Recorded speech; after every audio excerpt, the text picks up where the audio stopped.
Welcome back to Photoshop Pro, part 2 of the Details Enhancer. As promised, we're going to be going over 3 groups of sliders. The first one will be tone settings. This one's pretty straightforward, at least 2 out of the 3 of them are. White point, pretty straightforward. Again, now I'm not even sure if I'm at the default value, so as always, press default. Let's get back to our starting position. It's pretty good.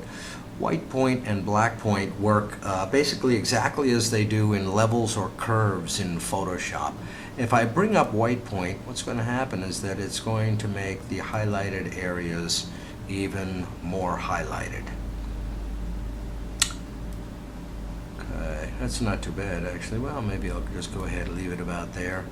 The black point now, when you bring up the black point, it's going to make the shadows even darker. Let me ramp this all the way up so you can get a better idea of what that's going to look like. Yeah, see, we've killed all the details down here. So I'm going to go ahead and usually the black point, when I do work, doesn't get much north of 0. White point, okay, bring up the highlights a little bit. Now the gamma, I usually use leave the gamma alone. The gamma will kind of work on the midtones. It's going to be a lightening or kind of a darkening of the midtones. It's kind of working on the luminosity, isn't it?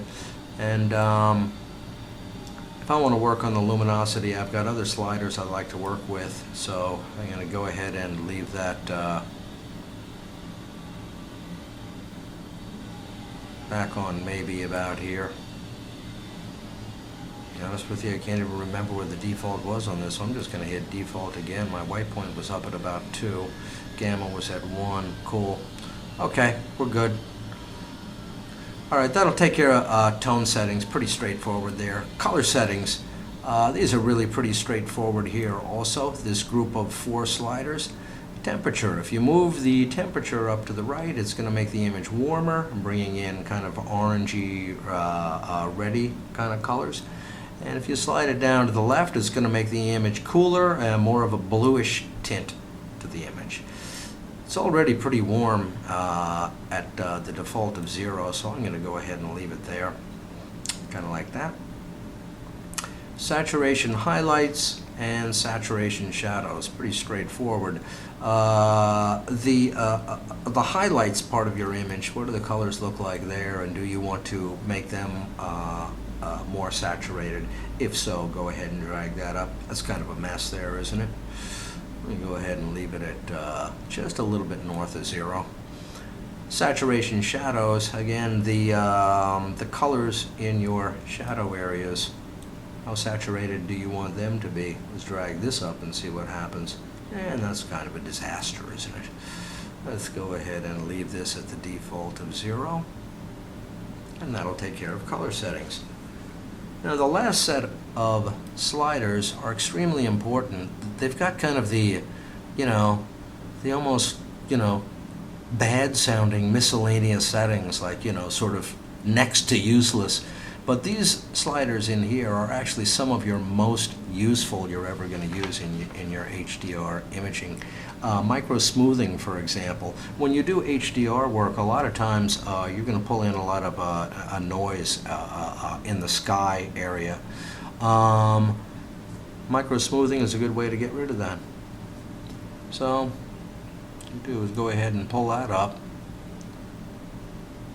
If you're noticing things like noise in your sky, or noise not only in a sky, but noise anywhere in just kind of like a homogeneous blank where it's all essentially the same area of pixels in your picture, check those out closely for noise. And if you are seeing the noise, drag up micro smoothing. Now, be aware of the fact that this competes with micro contrast, which we went over in the part 1 tutorial. So if you've got your micro contrast ramped way up, that may be pulling in noise. This, may be a way to reduce some of that noise. Highlight smoothing is, highlight smoothness is really important also. What it does is it reduces contrast in the highlights. There are 3 major and really valuable things that highlight smoothness does. Number 1, when you do HDR work. Sometimes the whites can turn out looking kind of gray, like if you've got foam in the water or clouds possibly, and they start getting this gray tinge, which is pretty awful. If that's the case, start ramping up your highlight smoothness to return your whites to what they should be.